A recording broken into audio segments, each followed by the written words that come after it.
오늘 여러분과 다시 이제 새로 만난 책은 가정과 교회 연결하기라는 책입니다. 큰 흐름에서 보자면 제가 이제 여러 책을 읽어 나감에 있어서 계속 큰 흐름은 일정하다고 보시면 됩니다. 오늘 제가 설명드릴 부분은 이 책의 1장, 2장에 해당하는 그 내용인데요. 이 제목은 그냥 제가 붙여보았습니다. 바로 가정사역의 답은 부모라는 주제입니다. 이 주제는 D6 DNA 때부터 지금 이 책에 이르기까지 모두 이렇게 크게 아울러 오는 큰 흐름인데요. 오늘은 이것을 또 어떤 면으로 비춰주고 있고 어떻게 이 이 가정사역의 답은 부모라는 것을 어떻게 강화시켜주고 있는지에 대해서 같이 말씀드리도록 하겠습니다. 이 책에 대해서 간단하게 설명드리려면 가정사역을 어떻게 어디서 출발해야 하는가에 있어서 올바른 출발 장소에 대해서 이야기하는 책입니다. 우리가 어떤 길로 걸어갈 때 가장 먼저 중요하게 생각하는 건 되게 목적지를 생각합니다. 그런데 우리가 사실은 목적지보다 더 많은 관심을 두어야 하는 지점이 있습니다. 바로 출발점입니다. 우리 가정사역이나 교회, 그리고 믿는 사람에 있어서 이 출발점이라는 것은 가족을 양육하고 우정을 이제 유지하는 목적이나 시간을 사용하고 이제 삶을 사는 그런 궁극적인 목적까지 이르러서 크게 아울러서 그 모든 것을 규정해주는 역할을 합니다. 우리가 이렇게 교회에 매주 출석하는 분들을 보게 되잖아요. 근데 그런 분들 중에 이제 혼자 오시는 분들도 있죠. 근데 이제 그런 분들을 대개는 사람들이 뭐 독신이나 혼자 사는 사람 이렇게 이야기를 하기도 합니다. 그러나 잘 짚어보면 그들이 과연 정말 혼자 있는 사람인가에 대해서는 의문을 가질 필요가 있습니다. 결국 그들도 크게 보면 어떤 가족, 어떤 공동체에 속한 일원이라는 뜻입니다. 대부분의 교회에 출석하는 사람들은 주중에 함께 보냈던 가족들과 함께 교회 문을 들어옵니다. 가정 자체가 교회의 의미를 가지고 교회는 가정과 별개의 공동체가 아니라 그 교회로서의 작은 교회로서의 역할을 하는 가정의 그 모이는 모임이라고 정의하는 이유입니다. 우리는 교회의 몸을 이루는 가족을 대표하고 있습니다. 때문에 이 책에서는 가정을 교회로서의 가정, 이게 딱 바로 읽으면 사실 조금 이해가 바로 안 될 수도 있는 정의인데요. 쉽게 말씀드리면 작은 그 교회로서의 가정이 이 가정이 가지는 정의라고 볼 수 있고요. 교회는 이 교회로서의 의미를 가지는 가정이 모이는 모임을 의미한다고 정의되어 있습니다. 우리는 가정과 교회가 모두 필요합니다. 그보다 더 중요한 것은 우리가 필요로 하는 것보다 앞서서 하나님이 이미 항상 우리에게 가정과 교회를 모두 필요하도록 계획하셨다는 사실입니다. 이 두 존재 사이에서 가정이 더 권위가 있는지 교회가 더 권위가 있는지의 그 우열을 가리는 것은 의미가 없다고 이 책에서는 이야기하고 있습니다. 모두 하나님께 기본적으로 순복해야 한다는 조건 하에서 자녀의 문제에 관한 하는 부모의 권위를 최우선으로 앞세워주고 계시고 또한 어떠한 특정한 일에 있어서는 교회에게 최종적인 권위를 부여하셨다고 이 책에서는 이야기하고 있습니다. 때문에 이 만약 양쪽이 서로의 권위를 앞세우는 대신에 그 서로에게 최상의 결과를 도출해낼 수 있도록 하나님은 그렇게 만드셨다는 사실을 인정하면 바로 그 두 존재가 이렇게 협력하는 것이 최상의 모습이 될 것입니다. 그러나 D6 DNA에서부터 이미 쭉 이야기되어 온 것처럼 그 세계의 급변과 도시화로 가정과 교회 모두가 변화했습니다. 시대적 변화가 가져온 교회의 그 변화가 부모와 교회의 역할 또한 변화시켰습니다.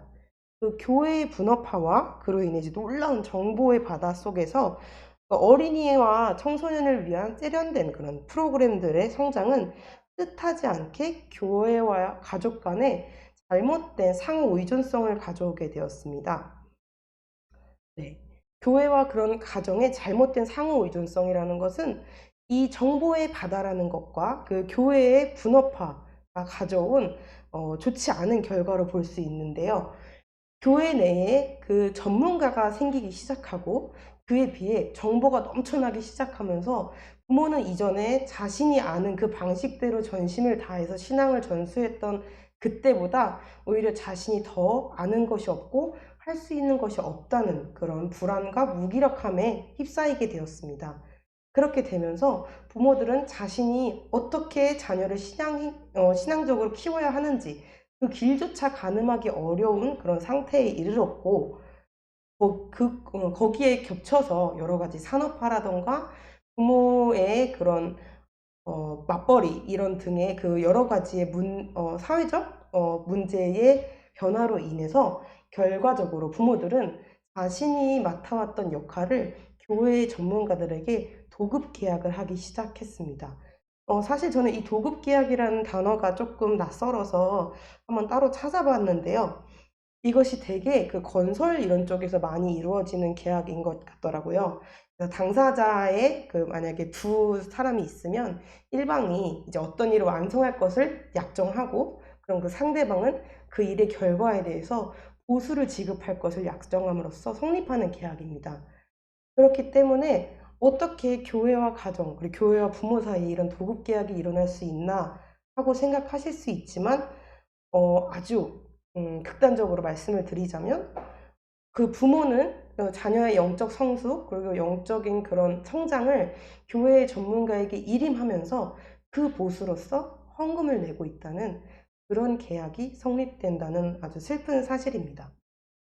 그렇게 됨으로 인해서 부모들은 점점 자신의 역할을 교회에 맡기게 되고, 교회가 자녀에게 그 모든 영적인 책임, 영적인 성장을 다해줄 것을 기대하게 됩니다.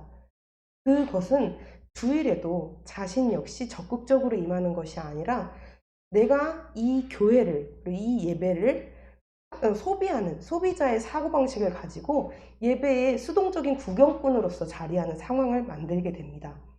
이 상황은 점점 더 이어져서 결국 전문가들에게, 그 교회에 있는 사역자나 목회자분들이겠죠? 이런 교회에 계신 전문가들에게 자신의 모든 문제조차 다 답을 원하기 시작합니다. 그것에 더해져서 자신이 원하는 그 모습의 답, 하나님이 원하는 모습의 답이 아닌 자신들의 원하는 모습의 답이 자신들의 손에 쥐어져 있기 바라는 태도를 가지게 됩니다. 바로 이것이 극단적으로는 결국에는 이제 헌금을 드리는 이유가 단지 자신이 원하는 것을 손에 쥐기 위한 그 이유가 되는 슬픈 상황이 되기도 합니다. 이런 교회 자체의 변화와 더불어서 성 역할의 변화도, 그리고 산업화, 핵가족화 등의 급진적인 변화는 교회 자체 역시 마땅히 추구해야 할 복음주의나 제자도로부터 멀어진 채 건물, 예산, 그리고 다른 것을 우선순위로 여기게 만들었습니다. 그리고 앞서 말씀드렸듯이 이런 변화로 인해서 부모는 무기력과 절망감을 넘어서 아예 자녀의 영적 지도에 있어 걸어가야 할 길조차 가늠할 수 없는 상황에 이르게 되었습니다. 그런데 우리가 여기서 기억해야 할 것이 있습니다. 하나님은 이미 자녀들의 신앙과 가치를 형성하기 위해서 일하시는 유일한 방식을 우리에게 제시하셨다는 점입니다. 바로 그것은 하나님께서 부모를 사용하신다는 점입니다. 그리고 그 중에서도 이제 특별히 아버지를 사용하시고 있다고 합니다. 그리고 교회는 그 부모들이 일할 수 있도록 그들을 위한 프로그램을 만들어야 합니다. 부모들에게 교회 안에서 부모들만의 일거리를 줌으로써 자녀들의 삶에 영적인 영향을 끼치는 사람이 되도록 돕는 것입니다. 여기에서 유의해야 할 점은 자녀들의 삶 자체를 우리가 이 교회에 보내고 신앙적인 그런 영적인 교육을 시킴으로써 자녀의 삶 자체를 부모가 디자인해야 한다는 생각을 가져서는 안 된다는 겁니다. 우리는 자녀가 이 교회에 오고 여기에서 여러 가지 목회와 그런 것에 노출이 됨으로써 하나님의 자녀로 자라나게 두는 것이 우리의 목표고, 결론적으로는 그것이 하나님이 자녀들을 디자인하도록 내어놓는 그것이 이 우리가 추구하는 바의 목표입니다. 우리에게 소명이 있든 없든 가정사역이 우발적인 모습으로 발생하도록 할 게 아니라 이런 여러 가지 노출, 교회와 목회, 그리고 가정 내에서의 부모의 그 신앙 등 그 자연스러운 노출에 의해서 의도적으로 그 가정사역이 작동될 수 있도록 해야 합니다. 그렇다면 이제 여기서 우리가 내렸던 정의가 무엇인지 출발선으로 돌아가 보겠습니다.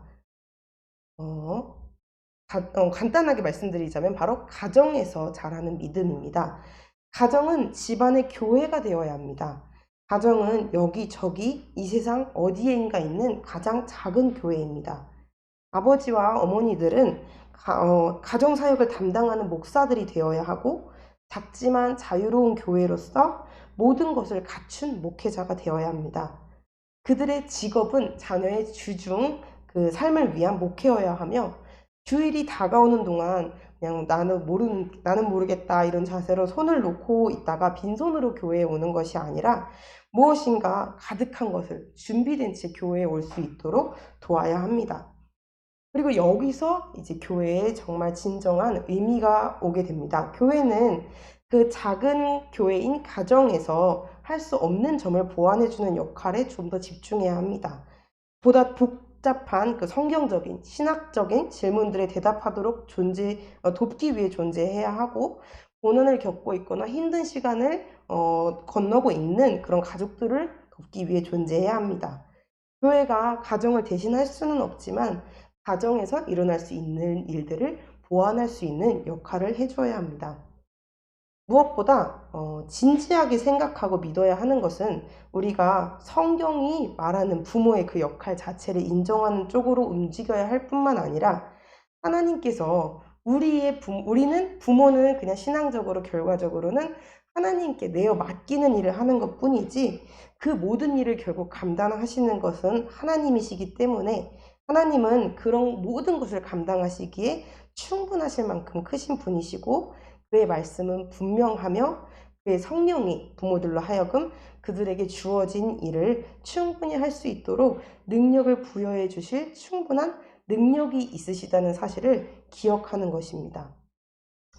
이렇게 가정에서 자란 믿음을 가진 그 자녀를 키워야 할 부모의 그 역할에 대해서 이 책에서는 이야기하고 있는데요. 제가 아까 잠깐 놓친 부분인데 이것은 아까 말했던 그 부모 자체의 역할을 잃어버린 그 부모들에 대한 짧은 이야기입니다. 그 교회를 지나치게 의존하는 부모들은 항상 교회가 더 많은 일을 할 수 있고 또 그것을 더 해야만 한다고 느끼고 있습니다. 그렇게 끝없는 만족이 없는 그런 부모들의 의존성과 그런 무력감은 교회 내에서 그리고 그 주변에서 정말로 그 부모와 자녀들을 희생적으로 사랑하는 훌륭한 사람들을 굉장히 낙담시키는 행동입니다.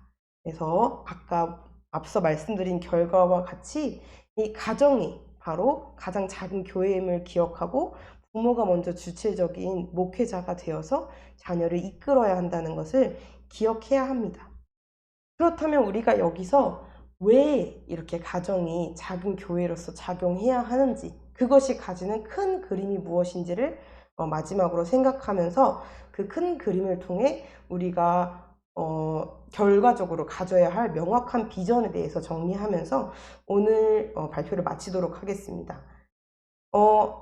제가 지금 앞에 설명드렸던 내용에도 사실 부모가 자녀를 어떻게 섬겨야 하고 제자도를 가르쳐야 되고 이런 부분들에 대한 이야기는 나오지 않았잖아요.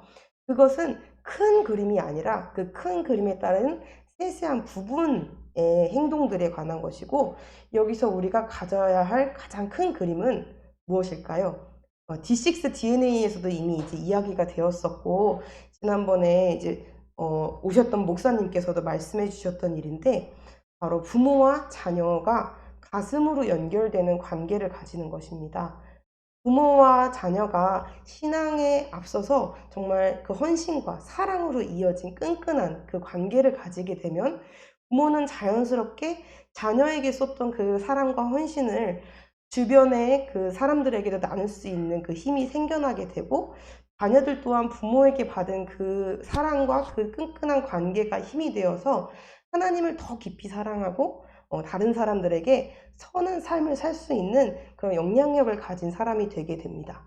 그리고 바로 이 아래에 쓰여진 하나님을 더 깊이 사랑하고 다른 사람들에게 선한 삶을 살 수 있도록 하는 것, 이것이 우리가 결과적으로 가져야 할 명확한 비전이라고 볼 수 있습니다. 네, 이것으로 오늘 제가 준비한 발표를 마치도록 하겠고요. 조금 졸리시거나 그러셨을 수도 있고, 제가 이거는 따로 오늘 이걸 준비하기 전에 좀 신기하다고 해야 할까? 그 경험을 했었어서 이거는 들릴까 모르겠는데, 사실 제가 요즘에 그 격일에 이렇게 새벽 기도 나오고 끝나고 임시 시점하고 이렇게 배드민턴을 치고 들어가거든요. 근데 채은이가 같이 치고 싶어 해서 채은이랑 이렇게 둘이 나왔었는데, 도훈이가 그전까지 나온 적이 없었는데, 며칠 그저께 화요일 어제였구나. 어제 새벽에 태연이랑 이렇게 배드민턴 치고 있는데 남편한테 전화가 온 거예요. 그랬더니 도훈이가 막 울면서 엄마 나도 데리고 가면 안 돼요? 막 그러고 울길래 급하게 다시 가서 데리고 와서 배드민턴을 쳤거든요. 그래서 도훈이한테도 배드민턴 치러 온 거다 이렇게 설명을 하고 이제 학교를 보냈는데, 도훈이가 학교를 딱 이제 끝나고 데리러 갔는데 도훈이가 엄마 나 예배 드리면 안 돼요? 예배 드리면 안 돼요? 기도하면 안 돼요? 그러면서 계속 교회를 다시 가겠다고 막 막무가내로 저한테 이제 막 하더라고요. 그래서 저는 사실 배드민턴을 교회에서 치고 왔기 때문에 더 이상 뭔가 이제 원할 게 없을 거라고 생각했는데, 결국에 근데 저한테 확실하게 엄마 2층에서 예배 드리고 가자고 얘기를 하더라고요.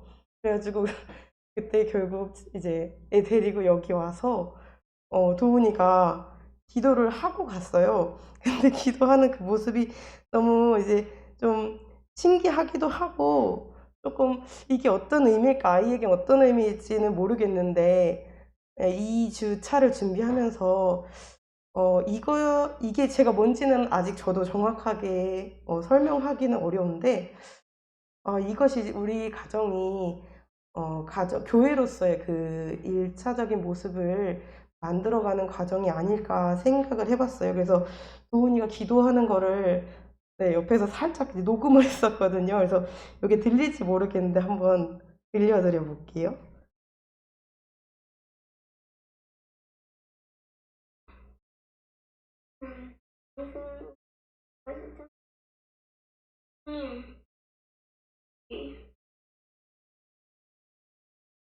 그래서 예배 하고 싶어요.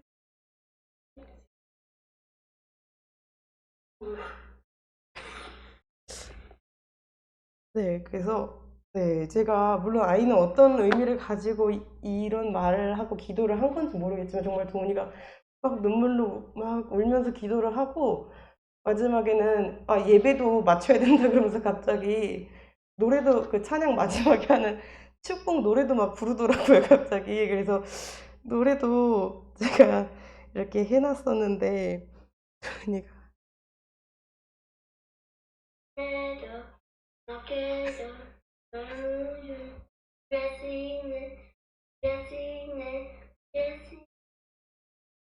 네, 그래서 이 모습을 보면서 내가 정말 부모로서 아무것도 사실 전 도훈이가 모른다고 생각을 했고 예배 시간에도 그렇게 집중한다고 생각을 안 했었고, 제가 이제 하는 일에 같이 다니고만 있다고 저도 모르게 생각을 했었는데, 나의 모든 이 모습이 자녀에게 다 전달이 되는구나라는 생각이 들고 나니까 정말 이 가슴으로 연결되는 관계라는 그 단어도 너무 무겁고 정말 거룩하게 다가오고, 앞으로도 내가 정말 어떤 믿는 사람으로서의 모습을 아이들에게 보여야 할지에 대해서 많은 생각을 하는 계기가 되었습니다. 그래서 이것으로 조금 오늘 제가 조금 늦어서 당황해가지고 강의에 조금 부족함이 많았지만, 네, 좀 다음 주엔 더 좋은 모습으로 오길 바라면서 이번 강의를 마치도록 하겠습니다. 감사합니다.